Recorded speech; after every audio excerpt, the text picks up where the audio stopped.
자, 우선 원정현 위원님께 제가 여쭤보겠습니다. 단도직입적으로 예. 정말 1990년생들은 2055년에 연금 못 받는 겁니까? 일단 못 받으냐라는 질문에 대해서는 절대 아니다라는 부분을 먼저 말씀드리고요. 그리고 사실 저는 이제 고갈이라는 표현보다 이제 소진이라는 말을 저는 좀 더 좋아합니다. 왜냐하면 이게 퍼가지고서 결국 없어지는 게 아니라 결국 저희는 기금 추계상 사용됐던 금액이 쌓였었다가 그 부분들이 다 이렇게 사용되고 나서 이제 없어지는 부분이거든요. 그래서 아마도 지금서부터 아무것도 안 하고 그냥 가만히 있는다면 아마 55년도에 기금이 소진되는 것은 맞을 겁니다. 그렇다고 해서 문제는 기금이 소진되는 것 자체가 국민연금 제도가 없어지는 것도 아니고요. 뭐 사회 국가가 존재하는 하는 큰 이유 중에 하나가 바로 국가 사회 보장이고요. 그런 보장의 가장 큰 틀인 노후소득 보장 체계를 없앤다는 건 더더욱이나 지금 말이 안 되기 때문에 뭐 연금이 지급 안 된다에 대한 논의는 사실은 어떤 입장에서는 되게 무의미한 질문이신 것 같습니다. 근데 이제 많은 분들이 걱정하시는 것이 뭐 다 기금이 없어지면 줄 돈이 없어진다라고 말씀하시는데 기금이 없어진다고 해도 그 당시에 아니면 그 시기에 일하시는 분들이 계시고요. 일하시는 분들이 납부하시는 보험료가 존재할 테고요. 또 그 보험료와 함께 국가가 노력해서 원래 약속했었던 연금을 지급해야만 하는 그러한 제도가 존재하기 때문에 그 제도 속에서 연금은 지속적으로 아마 지급이 될 것입니다. 자, 이게 이제 저도 이렇게 그 월급 명세서 보다 보면 국민연금 꽤 많이 이렇게 네, 나가거든요. 예. 특히 이제 이 젊은 세대들한테 물어보면은 이게 연금을 이게 뭐 강제로 징수한 세금 아니냐. 예. 우리가 차라리 우리 노후 준비하면 될 텐데 굳이 국민연금을 가입할 필요가 있는가. 이렇게 뭐 이렇게 의문을 제기하는 분들도 꽤 있습니다. 예. 이런 분들한테는 어떤 말씀을 저는 해주시겠습니까? 저는 그런 얘기 나올 때마다요. 그 개미와 배짱이라는 이솝우화 얘기를 많이 제가 하거든요. 아마 이솝우화 그 얘기는 많이들 아실 겁니다. 그런데 그 이솝우화에서 뭐 중간에 그 뭐라 그럴까요? 내용은 지금 빼더라도요. 결과적으로 이제 여름 내내 잘 놀던 배짱이가 겨울이 되었을 때 그 배짱이는 다시 개미들에게 가서 국어를 할 수밖에 없잖아요. 그때 개미들은 여름 내내 열심히 일한 부분에서 자신들이 노력한 결과물임에도 불구하고 여름 내내 놀던 배짱이에게 아마 자신들의 식량이나 재산을 아마 줘야 할 것입니다.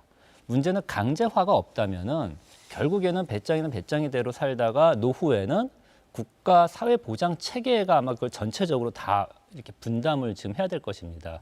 그렇기 때문에 강제화가 되는 것은 배짱이를 위해서가 아니라 성실하게 일하시는 정말 근로자들이라던가 장사하시는 분들이 근로기간 동안에 열심히 더 내도록 강제화시킴으로써 이러한 배짱이들을 많이 뭐라 그럴까요? 그 수를 줄이거나 해서 노후에 나중에 그들의 열심히 일하신 분들의 부담을 가장 경감시키기 위한 바로 그러한 방안이기 때문에 바로 강제화가 될 수밖에 없다라는 말씀을 먼저 드리고요. 그렇기 때문에 이 국가사회보장체계 전체에서 봤을 때 이 사회보험이라는 것은 나중에 혜택을 받으시는 분들을 위한 제도가 아니라 지금 현재 열심히 일하시는 분들을 위한 제도다라는 부분을 계속 강조를 좀 드리고 싶습니다. 네, 열심히 일하는 개미들을 위해서도 꼭 강조화가 필요하다. 맞습니다. 네. 왜 그런지는 차차 제가 들어보도록 하겠습니다.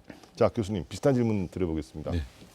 자, 우리 세대, 지금 세대는 이 보험료율을 근로소득의 9%만 내면 되는데 이게 이제 미래 세대로 가면 이 보험료율이 20% 또 30%로 넘어간다고 그러면 당연히 이 불공평하다 이런 반발이 나올 수 있는 건 아니에요. 어떻게 보십니까? 예, 맞습니다. 그게 이제 보험료가 미래로 가면 인구 고령화 때문에 이제 올라갈 수밖에 없고 그렇게 되는 거는 뭐 불가피한 일인데, 근데 이제 뭐 몇 가지 조금 더 주목이랄까 조금 주의해서 볼 필요가 있는 것이 이전 세대는 뭐 저희 세대 포함해서 저 윗세대나 이런 분들은 국민연금이 없거나 초기에 있던 시절에 살았기 때문에 국민연금이나 통로를 통해서 노인을 하기보다는 개별적 가정에서 부모님께 용돈을 드리는 형태로 부양을 많이 했거든요.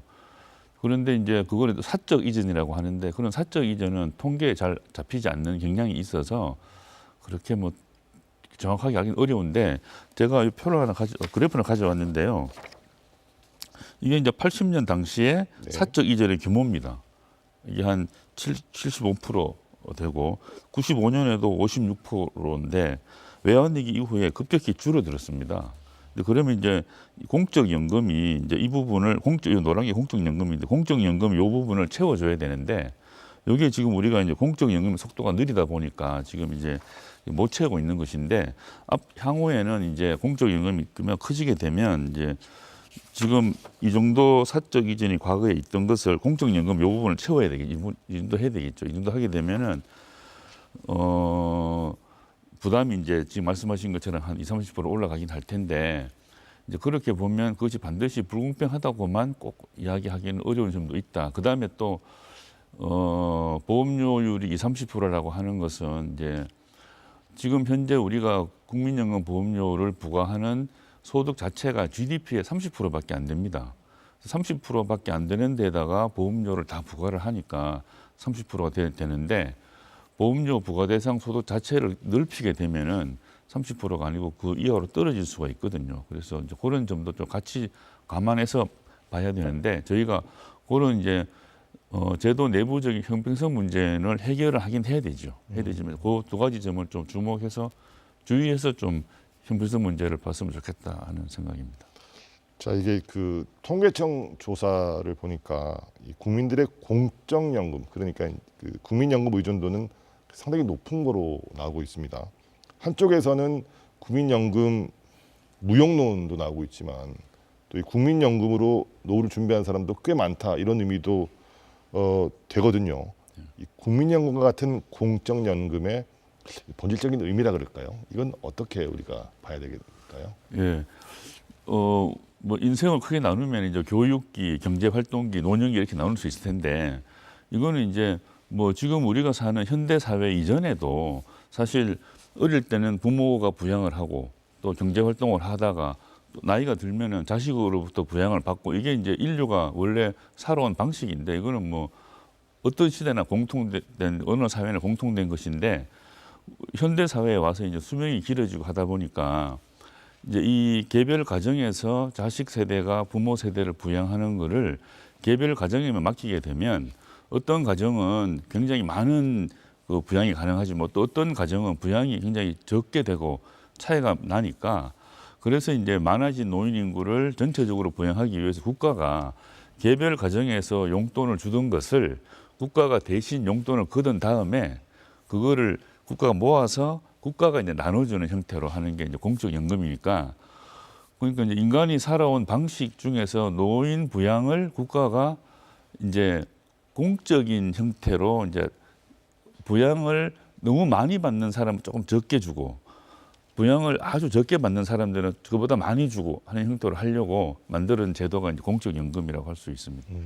이 이제 추세는 거스를 수는 없겠네요. 그렇죠. 앞으로 노인이 더 많아지고 수명이 더 길어지기 때문에 그렇게 될수록 사실은 개별적으로 하는 것보다는 뭉쳐서 하는 것이 훨씬 이득이죠.